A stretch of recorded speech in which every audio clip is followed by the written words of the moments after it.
ओम गंगणपते नमो नमः। संक्षिप्त शिवपुराण रुद्र संहिता अध्याय 32-33। मेनका को कोप भवन में प्रवेश। भगवान शिव का हिमवान के पास सप्तऋषियों को भेजना तथा हिमवान द्वारा उनका सत्कार। सप्तऋषियों तथा अंधुरथी और महर्षि वशिष्ठ को मेना और हिमवान को समझाकर पार्वती का विवाह भगवान शिव के साथ करने के लिए कहना। ब्रह्मा जी कहते हैं, ब्राह्मण रूपधारी शिव जी के वचनों को मेना के ऊपर बड़ा प्रभाव पड़ा। उसने दुखी होकर पति से कहा, गिरिराज, इन वैष्णव ब्राह्मण ने शिव जी की जो निंदा की है उसे सुनकर मेरा मन उनकी ओर से बहुत खिन्न एवं विरक्त हो गया। शैलेश्वर, रुद्र के रूप, शील और नाम सभी कुत्सित हैं। मैं उन्हें अपनी सुलक्षणा पुत्र कदापि नहीं दूंगी। यदि आप मेरी बात नहीं मानेंगे तो मैं निस्संदेह मर जाऊंगी। अभी इस घर को छोड़ देंगे अथवा विष खा लूंगी। पार्वती के गले में फांसी लगाकर गहन वन में चली जाऊंगी अथवा उसे महासागर में डुबो दूंगी, परंतु अपने बेटी को रुद्र के गले नहीं मढ़ूंगे। ऐसा कहकर मेना तुरंत कोप भवन में चली गई और अपने हार को फेंक कर रोती हुई धरती पर लौट गई।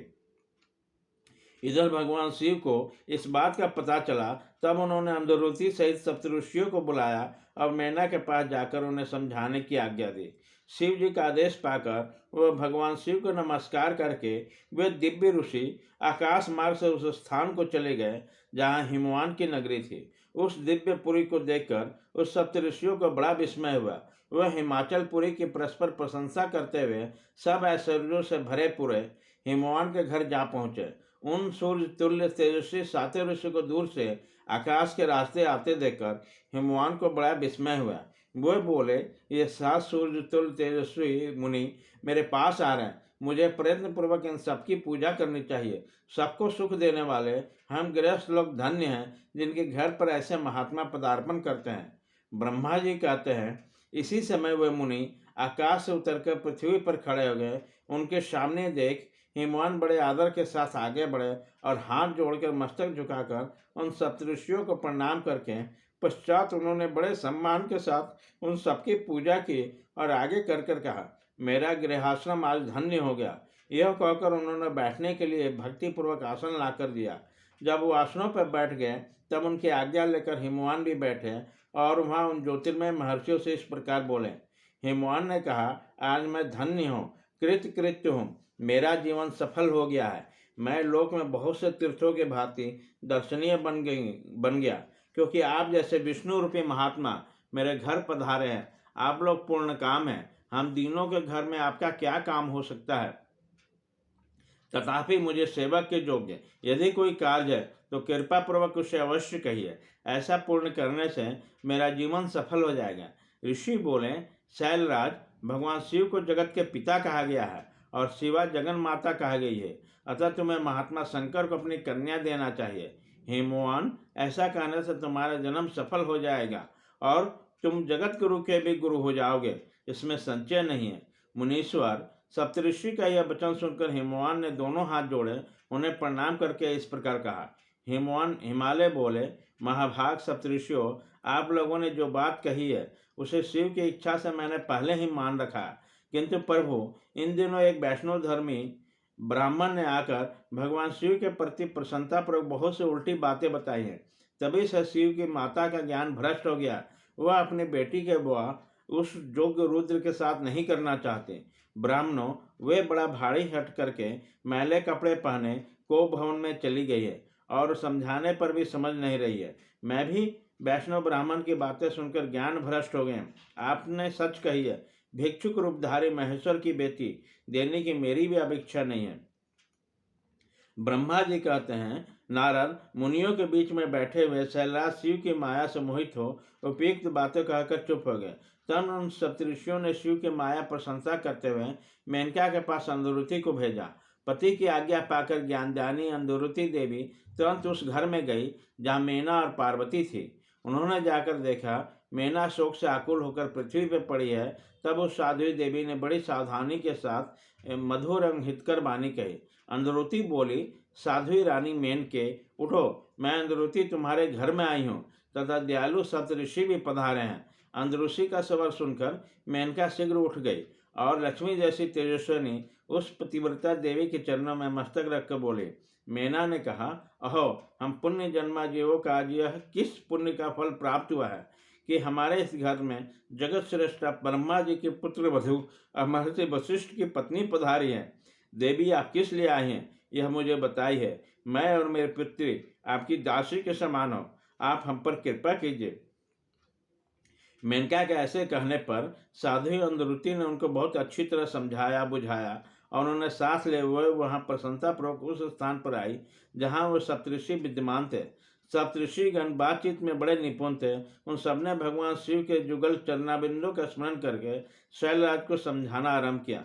ऋषि बोले, शैलेंद्र, हमारा शुभ कारक वचन सुनो। तुम पार्वती के विवाह शिव के साथ करो और संहारकर्ता रुद्र के ससुर हो जाओ। शंभु सर्वेश्वर है, वो किसी से याचना नहीं करते हैं। स्वयं ब्रह्मा जी ने तारकासुर के विनाश के लिए एक वीर पुत्र को उत्पन्न करने के उद्देश्य से भगवान शिव से यह प्रार्थना की थी कि विवाह कर लें।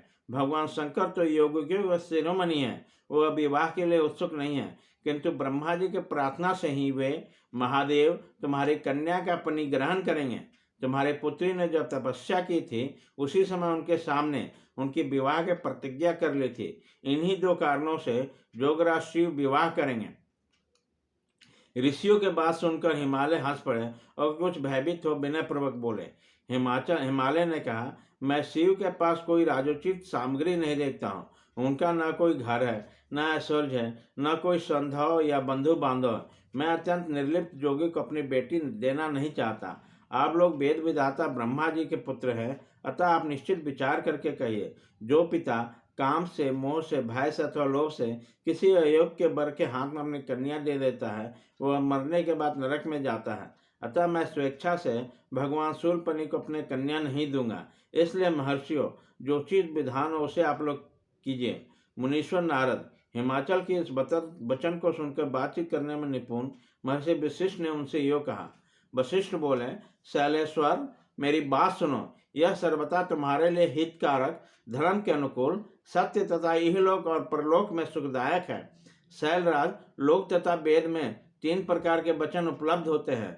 शास्त्र के पुरुष अपने निर्मल ज्ञान दृष्टि से उन सब वचनों को जानता है। एक तो वह वचन है जो तत्काल सुनने में बड़ा सुंदर लगता है, परंतु पीछे वह असत्य और अहितकारक सिद्ध होता है। ऐसा वचन बुद्धिमान शत्रु ही कहता है, उससे कभी हित नहीं होता।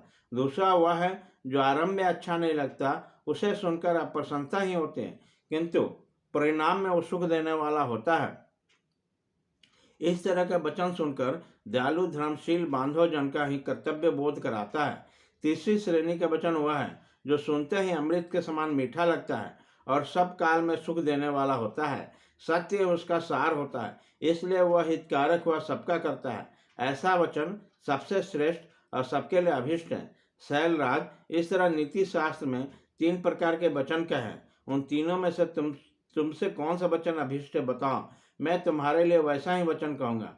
भगवान शंकर संपूर्ण देवताओं को स्वामी है, उसके पास वाहन संपत्ति नहीं है। उसका कारण यह है कि उनका चित्र एकमात्र ज्ञान के महासागर में मग्न रहता है। जो ज्ञानंद स्वरूप और सबके ईश्वर हैं, उन्हें लौकिक बाह्य वस्तुओं की क्या इच्छा होगी। गृहस्थ पुरुष राज्य तथा संपत्ति से सुशोभित होने वाले वर को अपनी पुत्री को देता है, किंतु किसी दिख दुर्नी को कन्या देने से पिता कन्या घाती है, उसे कन्या का वध का पाप लगता है।